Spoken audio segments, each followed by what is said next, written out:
Здравейте, приятели! Ястието днес е огретено от карфиол и картофи.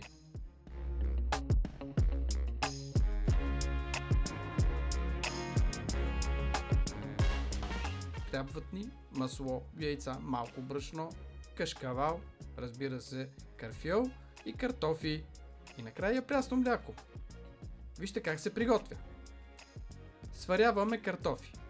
Обелвам ги и ги правя на пюре. Наливам и малко прясно мляко. Когато пюрето се охлади, се слага един жълтък и се разбърква добре. А тавичка за печене с размер 25 см се намазва добре с олио.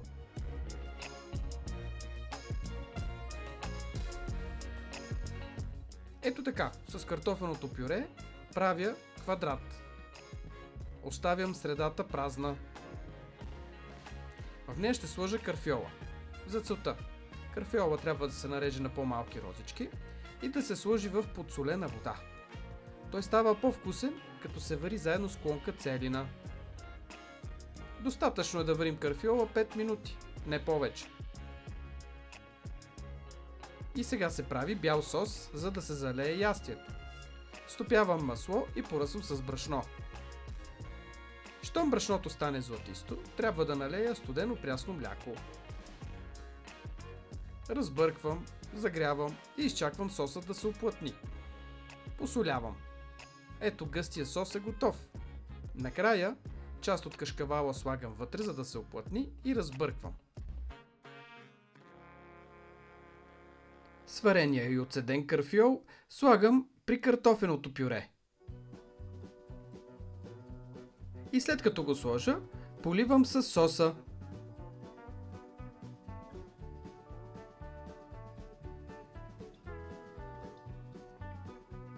Допълвам с още кашкавал, за да се запече добре.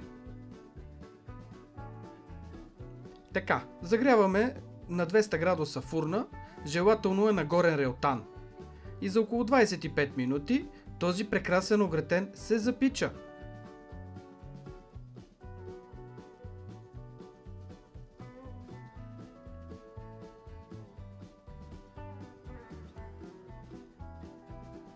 Той е златист, много вкусен и сочен. А сега може да видите и рецептата. Огретен от карфиол с картофи. Необходимите продукти: половин глава карфиол, около 300 до 400 грама, 2 стръка целина, сол. За пюрето: 4 картофа, около 500 грама, 50 мл прясно мляко, около 1 кафена чаша, 1 жълтък, 2-3 щипки сол. За соса: 400 мл прясно мляко, 50 до 75 грама кашкавал, 15-20 грама краве масло, 1 пълна супена лъжица брашно, няколко щипки сол. Начин на приготвяне: приготвяме пюрето. В студена вода поставяме небелените картофи. Варим ги до готовност, след което ги обелваме. Смачкваме ги на пюре заедно с топлото прясно мляко и щипка сол. Оставяме сместа да изстине. Нарязваме на дребно розичките карфиол, попарваме ги в подсолена вода за 5-6 минути, заедно с тръкчетата целина. Приготвяме соса. Запържваме до златисто кравето масло, поръсваме с брашно. Оттегляме от котлона, изчакваме няколко секунди, наливаме топлото прясно мляко. Разбъркваме енергично, връщаме на котлона. Варим за 1-2 минути при непрекъснато бъркане. Поръсваме с няколко щипки сол. След като соса леко се охлади, прибавяме настъргания кашкавал. Към охладеното картофено пюре прибавяме жълтъка. Размесваме добре, прехвърляме в добре намаслена тавичка. В центъра подреждаме омекналия карфиол, поливаме го с соса. Отстрани поръсваме седро настърган кашкавал.